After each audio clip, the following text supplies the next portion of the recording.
महागणेशाय नमः स्वाहा। ओम महागणेशाय नमः स्वाहा। ओम महागणेशाय नमः स्वाहा।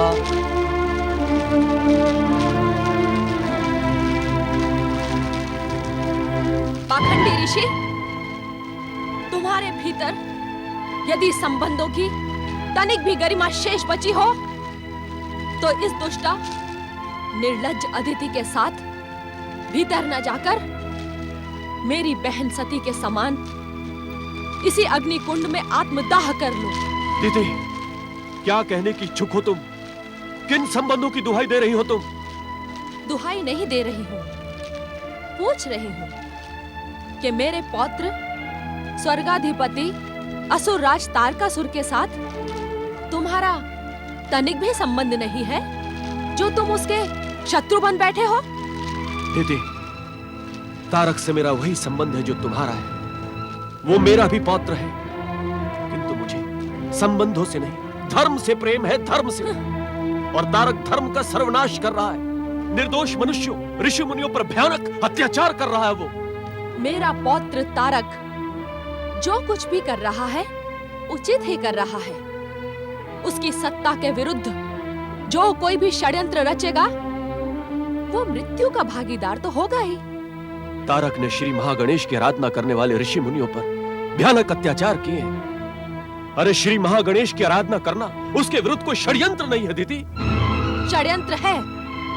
तुम्हें पहचानने के पश्चात मैं इस संसार के समस्त पाखंडी ऋषि मुनियों को पहचान गई हूँ। वे सभी आपकी भांति हृदयहीन और मूढ़ हैं। दीदी, तुम आदरणीय ऋषि समाज को अपशब्द कहकर पाप की भागी बन रही हो। तुम जैसी स्त्री का मुख देखना भी मेरे लिए पाप है।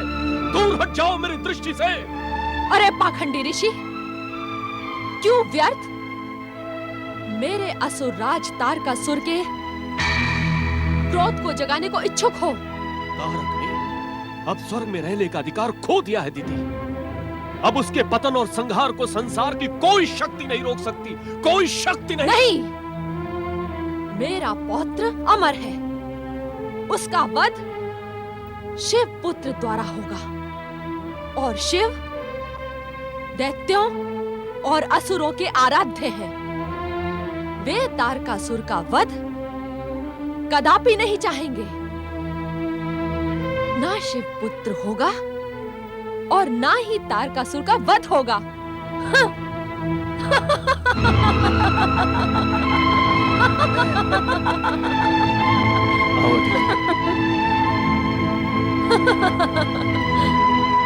ये पाखंडी ऋषि उस दुष्ट अदिति को प्रसन्न करने के कितने भी प्रयास कर ले, मेरा पौत्र और तुम्हारा पुत्र तारकासुर सदा अमर रहेगा। सदा अमर रहेगा पुत्र वधू वरांगी, सदा अमर रहेगा। हाँ। आप सत्य कह रही हैं माता। मेरा पुत्र अजर और अमर रहेगा। संसार की कोई भी शक्ति उसका वध नहीं कर सकती। ब्रह्मवाक्य कदापि असत्य नहीं हो सकते माता।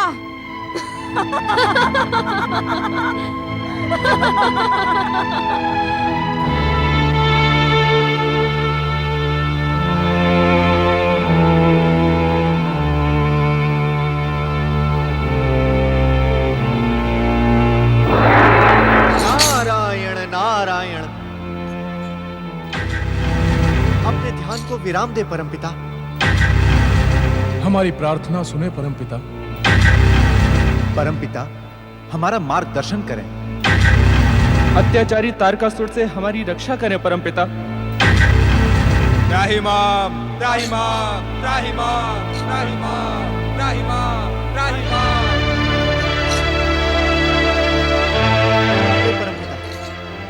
आप उस दुष्ट तारकासुर के भयानक अत्याचारों से अनभिज्ञ नहीं हैं।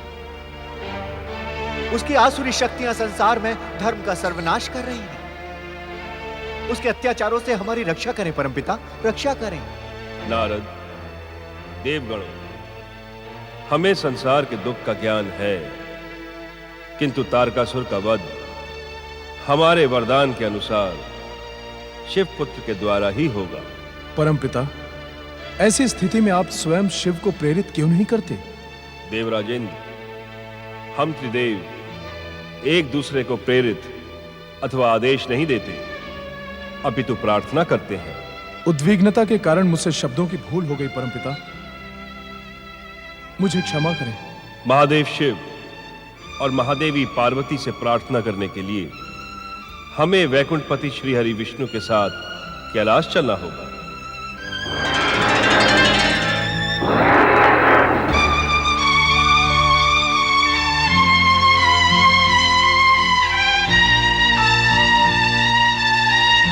अपनी योग निद्रा को विराम दे श्री हरि विष्णु।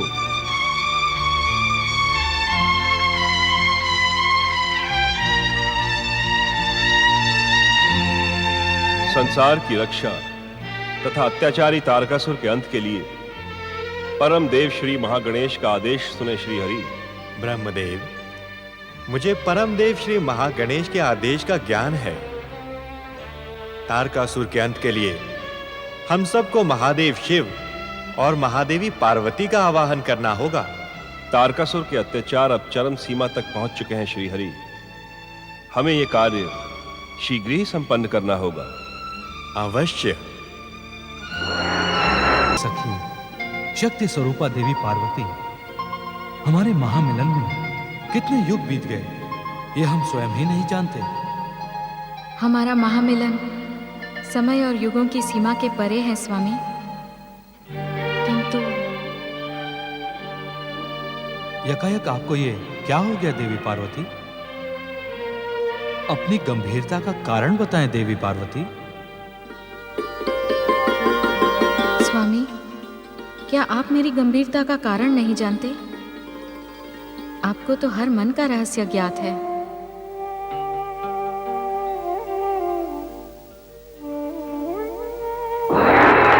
दर्शन दे महादेव, रक्षा करे महादेवी। हम सब कैलाश भगवान की प्रतीक्षा कर रहे हैं, अपने मिलन को विराम दे। दर्शन दे महादेव, रक्षा करे महादेवी। हम सब कैलाश पर आपकी प्रतीक्षा कर रहे हैं, अपने मिलन को विराम दे। दर्शन दे महादेव, रक्षा करे महादेव। इस पुकार का उत्तर तुम्हें देना है महादेवी पार्वती।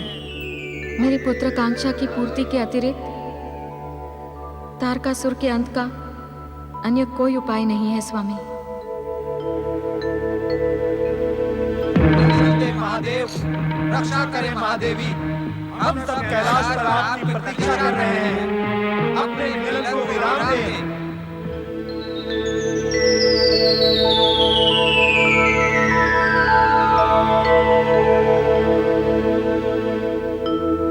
दर्शन दे महादेव, रक्षा करे महादेवी। हम सब कैलाश पर आपकी प्रतीक्षा कर रहे हैं, अपने मिलन को विराम दें।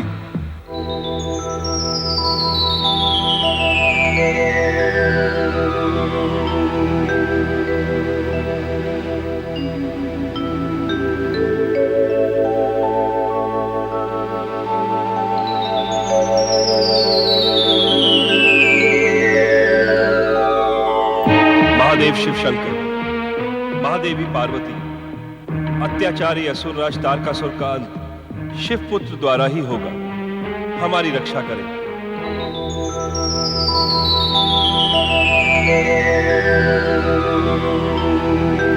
सर्वमंगल मांगल्ये शिवे सर्वार्थ साधिके शरण्ये त्र्यंबके गौरी नारायणी नमोस्तुते। सर्वमंगल मांगल्ये शिवे सर्वार्थ साधिके शरण्ये त्र्यंबके गौरी नारायणी नमोस्तुते। सर्वमंगल मांगल्ये शिवे सर्वार्थ साधिके शरण्ये त्र्यंबके गौरी नारायणी नमोस्तुते।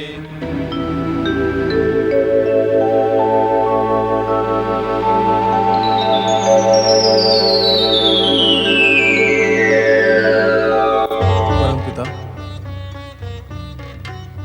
जगदीश्वर श्री हरि, जब आपके आवाहन पर भी महादेव और महादेवी ने हमारी पुकार नहीं सुनी, तो हमें यह समझ लेना होगा कि तारकासुर का वध असंभव है। देवराज सत्य कह रहे हैं परमपिता।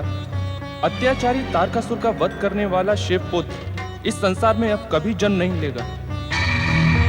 हम देवता होकर भी दर दर भटकने के लिए विवश हैं। निसंदेह तारकासुर अनंत काल तक स्वर्ग सिंहासन पर आसीन रहेगा। हमारी पुकार का तनिक भी लाभ नहीं होगा। मेरी विमाता दीदी सत्य कह रही थी कि शिव दैत्यों और असुरों के आराध्य हैं। वे हमारी पुकार सुनकर भी नहीं सुनेंगे। धैर्य धारण करें देवराज। आपकी विमाता दिति ने अपने स्वार्थ के कारण भोलेनाथ पर जो आरोप लगाया है, देवराज होकर आप उसे स्वीकार कर रहे हैं। देवराज इंद्र, देवादिदेव महादेव तो कल्याण के देवता हैं। आप इतने अधीर न हो, वे अवश्य हमारी पुकार सुनेंगे। श्री हरि, आज देवताओं के दुर्दशा के दोषी परमपिता ब्रह्मदेव हैं। यदि ब्रह्मदेव तारकासुर को शिवपुत्र के द्वारा मृत्यु का वरदान न देते तो आज ऐसी विकट स्थिति न आती। नारायण नारायण देवराज इंद्र, परम पिता पर इस तरह के दोषारोपण का परिणाम आपके हित में ना होगा। देवऋषि, इससे अधिक देवराज इंद्र के अहित में हो भी क्या सकता है। आज स्वर्ग का सिंहासन, स्वर्गलोक की सत्ता, ऐश्वर्य, सुख भोग के इस स्थान पर देवराज इंद्र आश्रय के लिए स्थान स्थान पर भटक रहा है। नारायण नारायण देवराज इंद्र, आप तनिक समझें।